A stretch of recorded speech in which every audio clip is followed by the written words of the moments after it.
Hey you everybody, how are you all doing today, and welcome back to part number 3 of the SSX with Damage and Permadeath series. In the last episode we had a little bit of a rough outing over at Metro. We took some damage, 125 of it to be specific.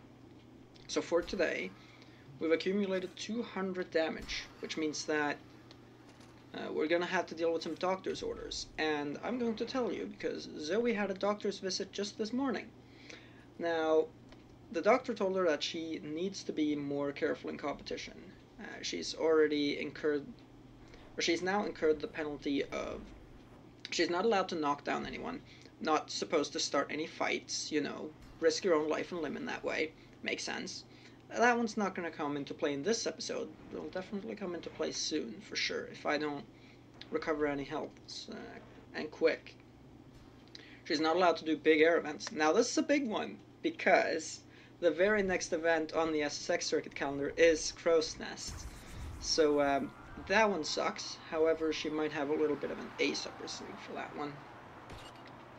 And finally, the doctor told her she can't do intimidators. There's too great of a hazard of falling off the track, so that you're not allowed, or she's not allowed to play intimidator either. So I'm gonna have to make some recoveries if we're even gonna play intimidator at all in this let's play. So that basically is a laundry list of things that the doctor told her not to do. So hopefully today she'll be a little bit more careful under my guidance. However, I am going to go and spend 50k to basically spend 50k on healthcare and get her back up to having taken 150 damage, because if not, I'm not going to be able to play Crow's Nest, so that kind of sucks. So yeah, I'm going to do that, which will bring us up to 150, which is just about going to erase the no big air and no intimidator penalties. However, we will still have to deal with no knockdowns if I don't recover any health between now and when that becomes relevant, because that one is set at 126 damage and up, so whereas big air is 151. So we just about squeak in there, basically not having to call off Crow's Nest. Alright, let's get into today's episode. Alright, this is just me showing you that I'm basically spending 50k on useless crap. Or she doesn't have any backpacks. Oh yeah, it's special. Here we go. Alright, here's the 50k, not spending any on stats. Let me show you. No money spent on stats. Alright, let's get to the actual event.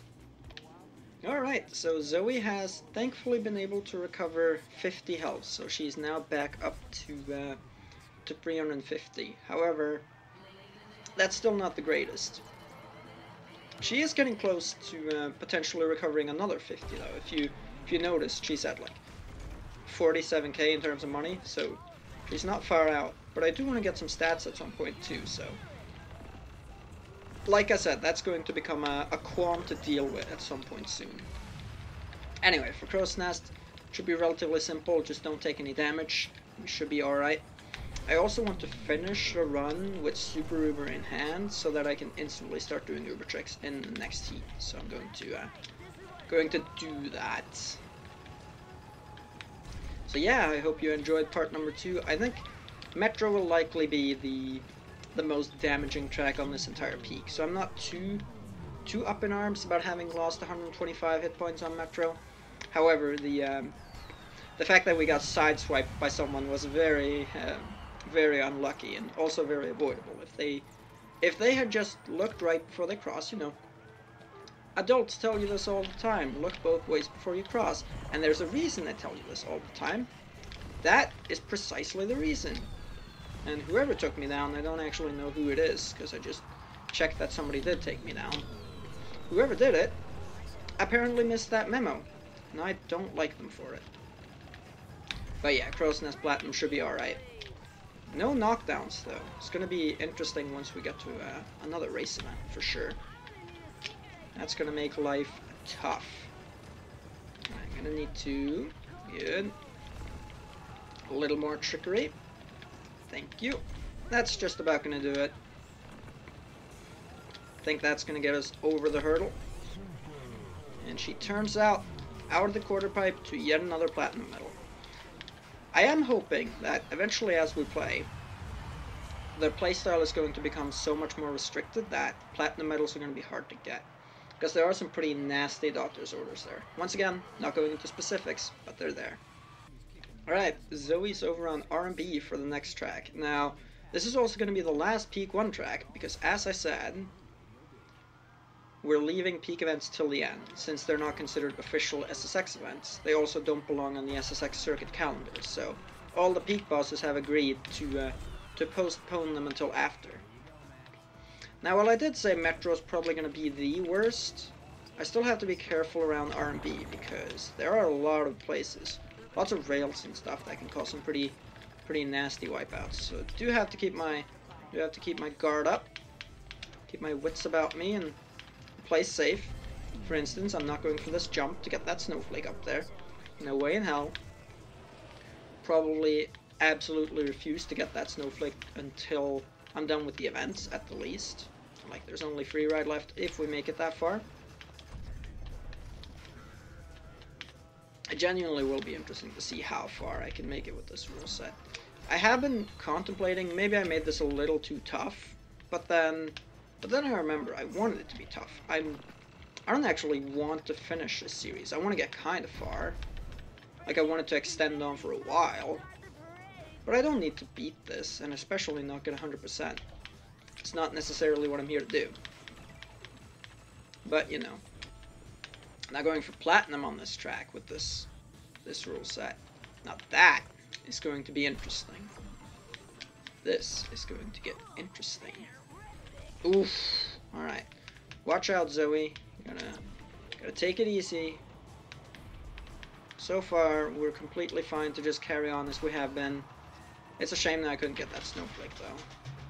Dog moves. Somebody does get home. If so, I might have to pause the recording for a second. Yeah. I hope not. Alright, go on, Zoe. Somebody did just get home. We'll see if I can... I don't think I'll be able to wrap it up before my dad comes inside, but...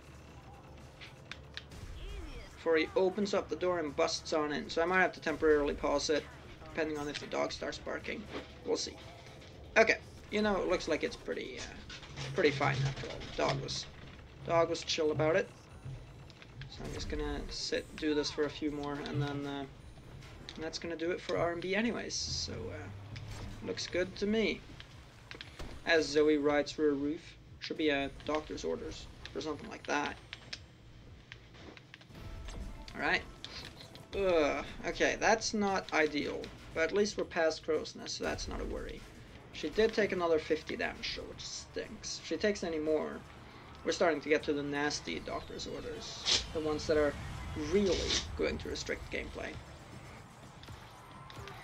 Anyway, that was Heat 1. Now it's time for the big boy, shall we say. Time for R&B, Plat, no stats. With no stats and no monster tricks, and no combo building to boot. This is gonna be it's gonna be a fun one for sure. I have to try to get all the 10 times most likely. Oh no. Watch out, watch out, watch out. Alright, good. Don't miss it. Thank you, decent start. Alright, won't go for that one. Didn't realize just how tough this might actually end up being, because I have to try to play safe as well. Especially now that I took those last 50 damage by being leaned over too far. Come on now. What was that? That was poor planning from me is what that was. And that was a risky maneuver as well. I think the doctor is going to have words with Zoe again. So this is not very safe, but it is working. She's if I get this, she's going to be 4 for 4 in terms of platinum medals, so at least it's working in that respect. We are down 4 events, right? No, 5 for 5 actually. She's going to be 5 for 5, which is even a bit better. So at least her medal cabinet is going to be looking nice. The question is the hospital bill going to be looking quite as tasty appealing? Now that I'm not sure about. Also, I'm cashing in this combo. He says, that's lucky. I know the top of that tree doesn't have a hitbox, but I didn't think that would be, I didn't think that would be good enough, basically. I thought that would be too far down on the tree. Turns out, we get away with just a warning. Hopefully Doctor is not watching the event live, because that's going to suck when he sees that. Alright, that ought to do it. Are we good?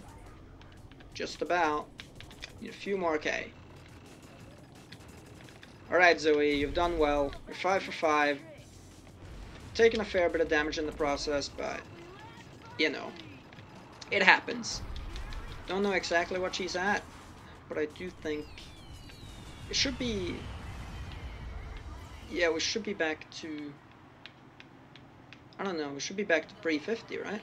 Because we took 50, and then we regained 50. So I think we should be fine. But today's episode is going to be a short one because there are short events in it. The next one's looking to be a little bit of a longer one with Intimidator and launch time. But that's going to do it for this one. So it's been a great episode. Let's go to the screen. Alright everyone, that's going to do it for part number 3. It's been a good one. We took some damage, but you know, it's always going to happen in this series. Still interesting nonetheless. Had some good runs and some nice play. We'll have to see how things develop next time, but that'll do it. Thanks all for the continuing support on this series. I really appreciate it. And I will see you all in the next one. So have an absolutely bang up rest of your day. Take care and goodbye.